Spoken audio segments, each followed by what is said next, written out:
शशि थरूर क्या भारतीय जनता पार्टी के नए पापा हो गए हैं? क्या बोला तूने? हमारे शशि थरूर को अपना बाप बना रहे, मैं आज इस पर भी कायम हूँ। पहले क्या बोला? आप शरद पवार आपके नए पिताजी हो गए हैं क्या भारतीय जनता पार्टी वालों? आलिए रे आलिए, बेटा भग मत जाइयो। अरे तेरी अम्मा है बार बाला हराम, तेरी अम्मा है बार बाला।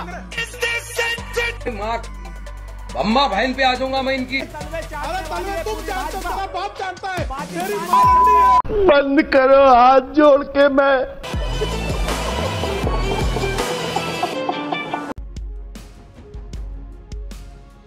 दिग्विजय सिंह के खिलाफ सोनिया गांधी एक शब्द नहीं बोल पाई जी। मीनाक्षी नटराजन को टंचमाल कहा उन्होंने। सुरेंद्र राजपूत अगर असली राजपूत है तो दिग्विजय सिंह के खिलाफ एक शब्द बोल के दिखाए। अगर असली राजपूत है, चुनौती है मेरी। जो शख्स अब 26 महिलाओं के जो विधवा महिलाएं हैं उनके सुहाग की रक्षा नहीं कर सका, वो आदमी ऑपरेशन सिंदूर की बात करेगा? आप असली शुक्ला हो तो सही जवाब दो। हिस्ट्री पर नहीं जाना। असली राजपूत है जो पाकिस्तान के सामने जो है तलवे चाटते रहे, असली राजपूत है। भूमि जो है 1965 का युद्ध जीतने के बाद 1968 में सच बोलने वाली इंदिरा गांधी। अरे तलवे तुम जानते हो, तुम्हारा बाप जानता है, तेरी माँ लंडी है।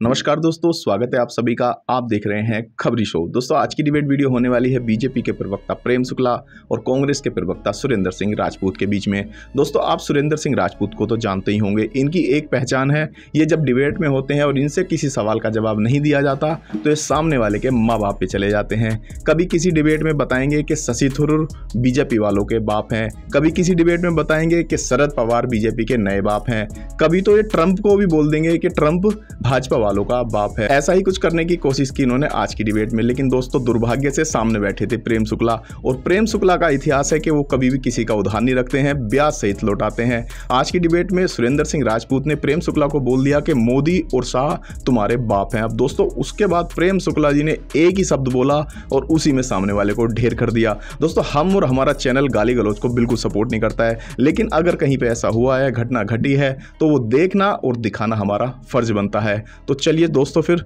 शुरू करते हैं आज की डिबेट।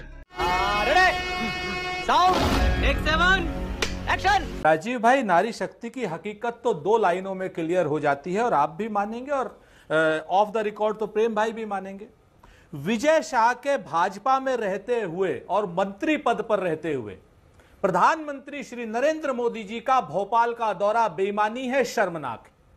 क्योंकि उस विजय शाह ने सेना की वर्दी पर और महिलाओं पर जितना करारा, गंदा, नीच और निर्लज्ज प्रहार किया था, वो भूतो न भविष्यतो उसकी मजम्मत भाजपा ने भी करी थी। लेकिन भारतीय जनता पार्टी ने उसको अपने मंत्री पद से भी नहीं हटाया और भारतीय जनता पार्टी ने उसे भारतीय जनता पार्टी के कार्यकर्ता के पद से भी बर्खास्त नहीं किया। आपके सामने है। तो नारी शक्ति पर जिस तरीके से प्रधानमंत्री जी की कथनी और करनी में अंतर है, जुमलेबाजी जो प्रधानमंत्री जी करते हैं, वो आज देश ने सारी तरीके से स्पष्ट रूप से देख ली कि इनके यहाँ के धाकड़ हो, चाहे मैनपुरी का नेता हो, चाहे बब्बन सिंह रघुवंशी हो। ये कहकर के मैं इस बात को हल्का नहीं साबित करना चाहता कि विजय शाह जो आदमी आज की डेट में सेना की बेटी, देश की बेटी सोफिया कुरैशी के ऊपर जिस तरीके से गंदा प्रहार करके आज भी मंत्री बना बैठा है और प्रधानमंत्री, ये एक बड़ा सवाल है सुरेंद्र जी, बड़ा सवाल है प्रेम शुक्ला जी इसी पर पर्टिकुलर जवाब कि जब नारी शक्ति की बात पीएम मोदी कर रहे थे तो विजय शाह पर बीजेपी ने कार्रवाई अब तक क्यों नहीं की है, ये सवाल तो पूछा जाएगा। अच्छा, टंचमाल वाले दिग्विजय सिंह को तो उन्होंने निकाल ही दिया। तंदूर कांड वाले कांग्रेसी जब महिला सम्मान की बात करते, स्वयं प्रियंका वाड्रा, उनके साथ कांग्रेसियों ने इस देश में छेड़खानी प्रियंका वाड्रा तक से करने से कोई कमी नहीं छोड़ी। इनकी सर्वोच्च नेता की पुत्री प्रियंका वाड्रा के साथ छेड़खानी करने का काम कर दिया गया। अरे भाई, इनके मंत्री राजस्थान में थे। प्रेम शुक्ला जी, अगर किसी और की पार्टी के नेता इस तरह के बयान देते हैं तो क्या आपकी पार्टी के नेता भी बयान देंगे? आप तो कहते थे कि आप अलग तरह की राजनीति करते हैं, आपकी पार्टी में कार्रवाई नहीं होती क्या? विजय शाह ने जो सोफिया कुरैशी को लेकर बयान दिया, विजय शाह जी के और विजय शाह पर FIR है। विजय शाह पार्टी ने कार्रवाई क्या की? तो पार्टी में बने हुए हैं, कैबिनेट मिनिस्टर बने हुए हैं। कौन सा FIR दर्ज हुआ? करेगी ना वो पार्टी तय करेगी, कार्रवाई करेगी पार्टी कार्रवाई करेगी। लेकिन दिग्विजय सिंह के खिलाफ सोनिया गांधी एक शब्द नहीं बोल पाई जी। मीनाक्षी नटराजन को टंचमाल कहा उन्होंने।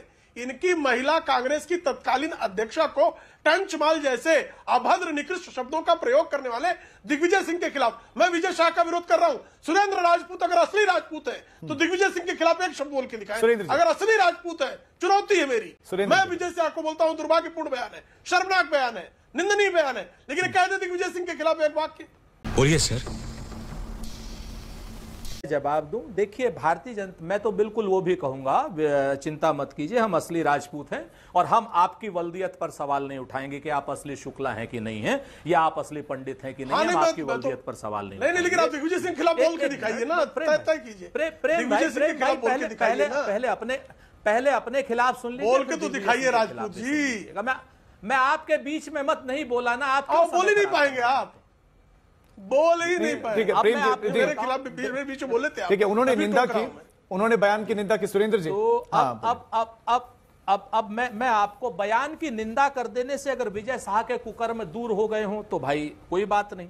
धाकड़ ने जिस तरीके से वो क्या नाम हाईवे पे जो काम किया है वो दूर हो गया हो तो दो भी मान लीजिए। मैनपुरी का इनका नेता जो 130 वीडियो के साथ में और मैं आपको उत्तर प्रदेश के बब्बन सिंह रघुवंशी जी जिस तरीके से किए हो, मैं दिग्विजय सिंह के उस बयान की निंदा करता हूं, घनघोर निंदा करता हूं और लीजिए ऑन रिकॉर्ड कह रहा हूं। सुरेंद्र जी निंदा करते, लेकिन सुरेंद्र जी ये बात तो आप स्वीकार करेंगे ना कि जो मौजूदा सरकार है वो कम से कम आधी आबादी को स्थान तो दे रहे हैं, उनका जिक्र तो हो रहा है। आज पीएम जब मध्य प्रदेश में थे वहां पर बड़ी संख्या में महिलाएं दिखी, ऑपरेशन सिंदूर इस ऑपरेशन को नाम दिया गया। जी जी जी जी जी ऑपरेशन सिंदूर के नाम पर आज अगर हमारी उन 26 विधवाओं को उनके पतियों का जो हत्या हुई है, जो जिस तरीके से आतंकियों ने हत्या की, क्या उसका बदला ले लिया गया? क्या वो आतंकी जिंदा हैं या मर गए हैं या आतंकियों का क्या हुआ बताएंगे? जो शख्स अब 26 महिलाओं के जो विधवा महिलाएं हैं उनके सुहाग की रक्षा नहीं कर सका, वो आदमी ऑपरेशन सिंदूर की बात करेगा? आप बताइए, हमारी सेना के शौर्य का, हमारी सेना के पराक्रम का, हमारी सेना की व्यावसायिक दक्षता का वो राजनीतिक लाभ उठाएगा? हमारी सेना जब पीओके लेने के लिए तैयार खड़ी, सारे आतंकी अड्डे उन्होंने खत्म कर दिए, सबके सब उन्होंने एयरबेस खत्म कर दिए, पीओके हम लेने जा रहे थे, क्यों सीज फायर कर दिया? अभी बता दे भाई, अभी बता दे। राजीव जी, मैं उसी का उत्तर दे रहा हूं, लेकिन बीच में चीख चिल्ला रहे हैं क्योंकि 26/11 के बाद जो लोग कायरतापूर्ण शर्म अल शेख में जाकर ये कह रहे थे कि आतंकी हमले होने के बावजूद हम पाकिस्तान से वार्ता करेंगे, 26/11 के कायराना हमले के बाद जब जिन लोगों को एयरफोर्स के फाली मेजर ने कहा कि हम कराची स्थित कमांड सेंटर को उड़ाने की स्थिति में है, लेकिन डॉक्टर मनमोहन सिंह ने मुस्लिम तुष्टीकरण के नाते, और ये मेरा आरोप नहीं है, अमेरिका के तत्कालीन राष्ट्रपति बराक ओबामा ने कहा कि डॉक्टर मनमोहन सिंह ने इसलिए एयरफोर्स की एयर स्ट्राइक को अनुमति नहीं दी क्योंकि इससे उनको मुस्लिम वोटों के तुष्टीकरण पर विपरीत परिणाम की आशंका थी। तो जो मुस्लिम तुष्टीकरण के चक्कर में 1250 से अधिक लोगों को विधवा होने के बावजूद भी मेरे सवाल का जवाब मिला नहीं है। मेरे सवाल का जवाब नहीं मिला। हमने घुसकर कार्रवाई की है, हमने कार्रवाई की बॉस, हम तो फ्रंट फुट पर थे, तो हम क्यों राजी हो गए? 10 सेकंड दीजिए ना, उत्तर आ जाएगा। 10 सेकंड दे दीजिए, उत्तर आ जाएगा। हमने ये कहा था कि हम आतंकियों को मिट्टी में मिलाएंगे। ठीक है। भारत ने आतंकियों के अड्डों को ध्वस्त कर दिया, 9 आतंकियों के अड्डों को ध्वस्त करके 150 से अधिक आतंकियों को मौत के घाट उतार दिया। और भारत ने ये जानकारी उनको दे दी थी कि हमने आतंकियों को मार दिया, हम कोई युद्ध करना नहीं चाह रहे थे। वहां से जब हमारी सेना पर उन्होंने हमला करने का दुस्साहस किया तो उनके 11 वायुसेना के अड्डों को ध्वस्त कर दिया। जब वो कान पकड़कर नाक रगड़कर माफी मांगने लगे तो हमने कहा ठीक है, आप हमले बंद कीजिए, हम तो वैसे भी हमला करने के पक्ष में नहीं। उम्मीद है सुरेंद्र जी देखिए जवाब दे दिया कि उन्होंने कान पकड़कर माफी मांगी कि आप नहीं करेंगे, तो इसलिए सीज फायर हुआ। उम्मीद है आपको जवाब मिल गया होगा, अब इस पर सवाल नहीं उठेंगे। सुरेंद्र जी सर मैं अगर हमें जवाब मिल गया होता, वो 5 आतंकी मारे गए होते तो हम मान लेते। तू तो गया बेटे। देखिए, कांग्रेस के कार्यकाल में 2004 से 2014 के बीच में 1248 लोगों का सिंदूर उजड़ा, 1248 महिलाओं का। तब क्या सेना नहीं थी? तब सेना क्या पीओके लेने की स्थिति में नहीं थी? 26/11 के बाद तारीफ कर दी ना आपकी, प्रेम जी तारीफ कर दी ना कि आपने डिसीजन लिया, आपने पाकिस्तान पर स्ट्राइक की, लेकिन हमें सीज फायर के लिए हम राजी क्यों हुए, किन शर्तों पर ये बताइए। निर्लज्जता को आप इतिहास में सुरेंद्र जी प्लीज, अभी मेरा सवालों से उनका जवाब देंगे, दूसरे सवाल के पास भी जाना है। हिस्ट्री पर नहीं जाना, आप असली शुक्ला हो तो सही जवाब दो। हिस्ट्री पर नहीं जाना प्रेम जी, हम तो तारीफ कर रहे हैं ना, सिन्हा ने बड़ा शानदार काम किया, लेकिन हम किन शर्तों पर तैयार हैं? दुम दबा के जो बैठ गए, जो पाकिस्तान के सामने जो है तलवे चाटने लगे, असली राजपूत है। दबा के जो आप बैठे हो, कायर आप हो, कमजोर आप हो, निकम्मे आप हो। ये क्या तरीका है? देखिए ये डिबेट का तरीका नहीं है।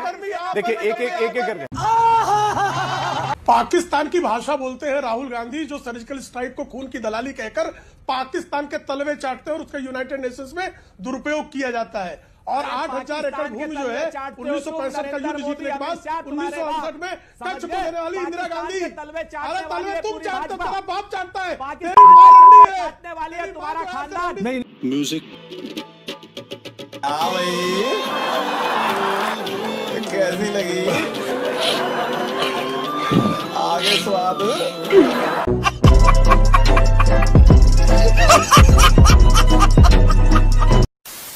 दोस्तों इस डिबेट में जो भी कुछ हुआ और नहीं होना चाहिए था, बहुत दुर्भाग्यपूर्ण है और उम्मीद करते हैं कि आज के बाद कांग्रेस पार्टी के प्रवक्ता सामने वाले के माँ बाप पे नहीं जाएंगे और ना ही उन्हें उल्टा सुनने को मिलेगा। लेकिन दोस्तों ये कांग्रेस के प्रवक्ता हैं, इनसे कुछ भी उम्मीद करना शायद जल्दबाजी होगी। खैर दोस्तों, आपकी इस वीडियो के बारे में क्या राय है कमेंट्स करके जरूर बताएं। वीडियो को अंत तक देखने के लिए आप सभी का बहुत बहुत धन्यवाद। मिलते हैं बहुत जल्द अगली वीडियो में, तब तक के लिए जय हिंद, वंदे मातरम।